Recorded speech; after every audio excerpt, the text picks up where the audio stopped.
Лукашенко считает Путина врагом, противник помощи Украине в Белом доме и бойкот дипломатии Орбана. Обо всем этом расскажу подробнее в эфире Нехта. Самые важные и интересные новости. Мы раскрыли секретную систему ПВО в валдайской резиденции Путина. Есть ли там ядерное оружие? Мирный план Орбана недооценивают в Европейском Союзе. Это не бунт, это когда Орбану показывают его место. Трамп впервые после покушения появляется на публике и становится официально кандидатом от республиканской партии. Какие сюрпризы он анонсировал? Спасибо, что смотрите, спасибо за доверие. Не забывайте ставить лайки, оставлять комментарии, подписываться на канал. И про кнопочку «Супер спасибо» тоже не забывайте, так вы можете нас поддержать. Поехали. Резиденцию Путина на Валдае охраняет ПВО, причем, кажется, все ПВО России.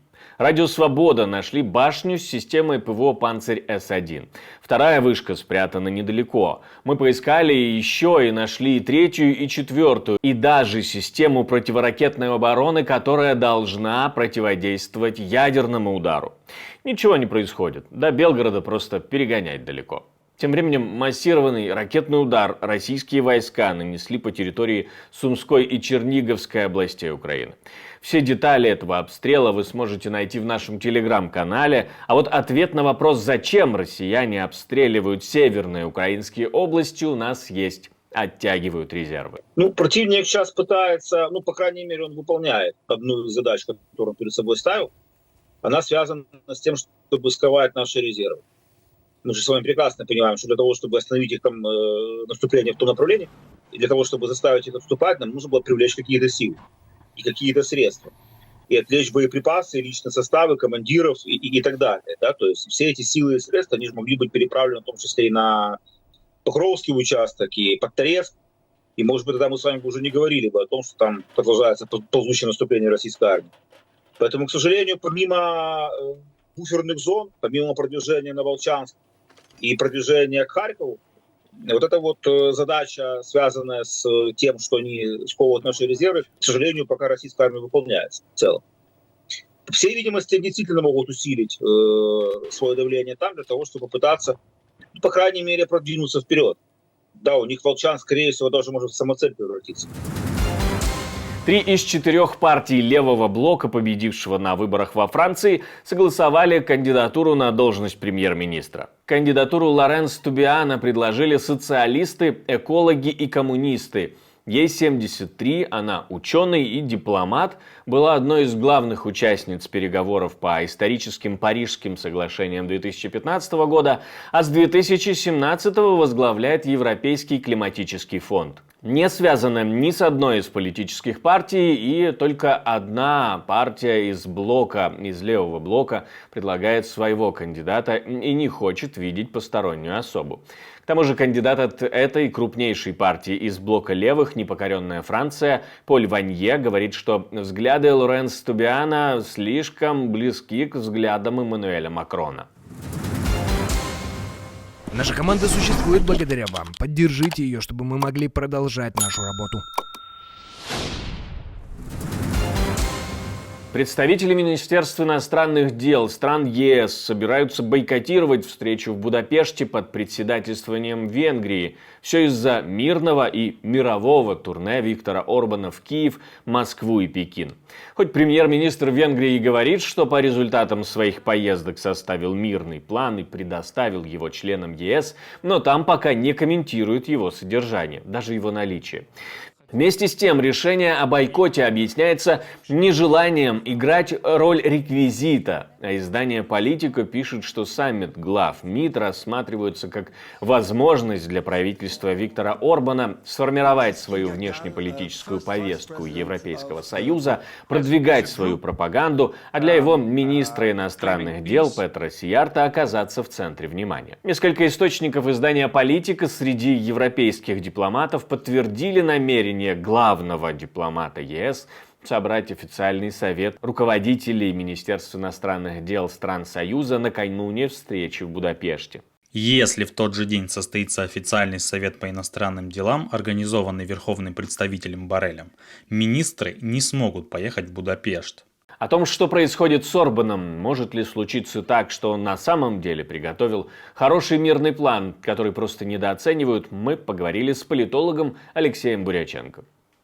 Это не бунт, это когда Орбану показывают его место, и что все-таки Европейский Союз это не такой полуавторитарный режим, который Орбан устроил себя в Венгрии, а что это коллективный орган надгосударственный, где решения принимаются, соответственно, консенсусом. То есть слышат всех, но и ответственность за соответствующие действия также несут все. Инструментально, технологически это будет проведено как то, что Боррель будет созывать своих коллег, министров иностранных дел, на рабочее совещание, а он, как главный дипломат Европейского Союза, имеет на это право, и для министров иностранных дел стран Европейского Союза это будет приоритетное мероприятие, ну и повод, собственно говоря, не ехать на саммит Орбана. В МИД Индии вызвали посла Украины после слов Владимира Зеленского о поездке Нарендра Моди к Путину. Я напомню, украинский президент назвал встречу огромным разочарованием и сокрушительным ударом по мирным условиям.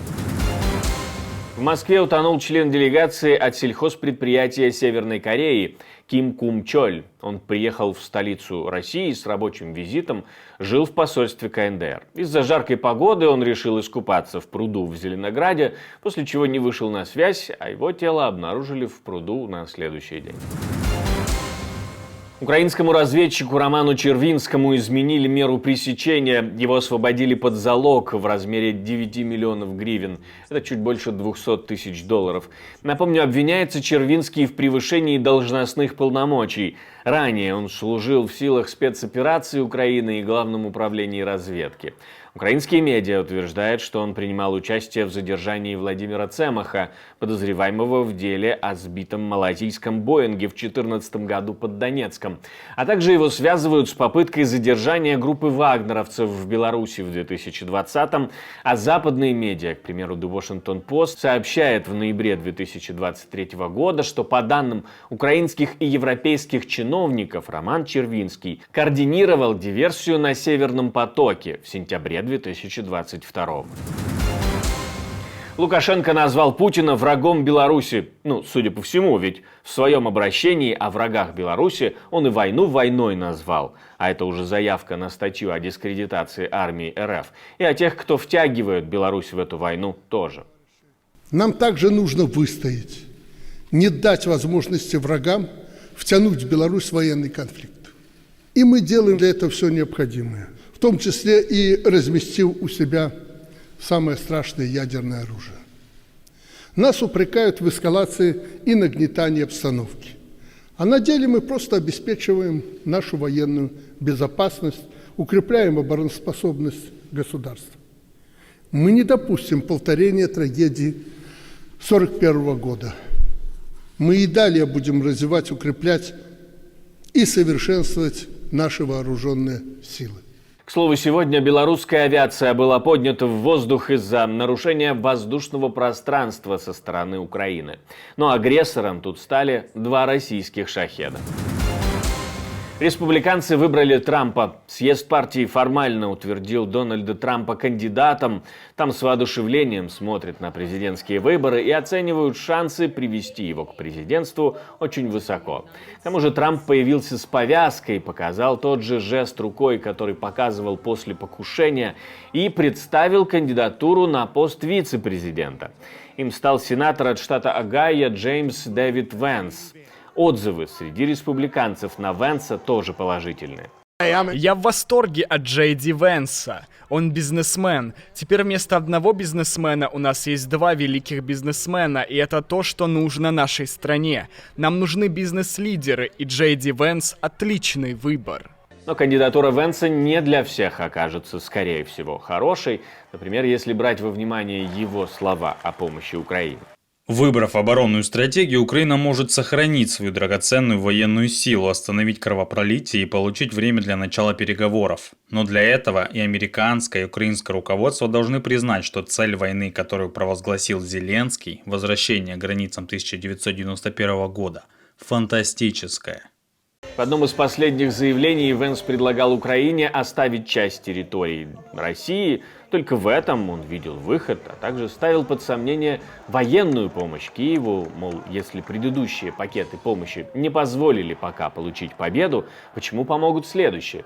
Но республиканцами он воспринимается хорошо, правда, скорее всего, на рейтинг Трампа и на голоса он не особо повлияет. Я думаю, что Венс — это человек, который, несмотря на биографию, о которой я говорил, действительно рассматривается как человек, представляющий или понимающий синих воротничков, сельских жителей Америки, которые являются ядром партии Дональда Трампа. И когда в наше время дело доходит до выборов, важно не столько убедить людей в центре переключиться и проголосовать за вашего кандидата, сколько мобилизовать базу вашей партии. И я думаю, что кто-то вроде Джей Ди Венса, несомненно, сделал бы многое для мобилизации более сельской, более синей базы Дональда Трампа.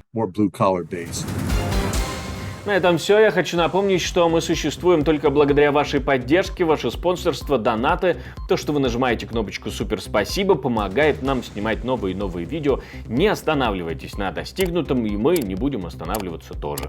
Также не останавливайтесь, ставьте лайки, оставляйте комментарии, подписывайтесь на канал, все это очень важно. Но у меня на этом все. До встречи и хороших вам новостей.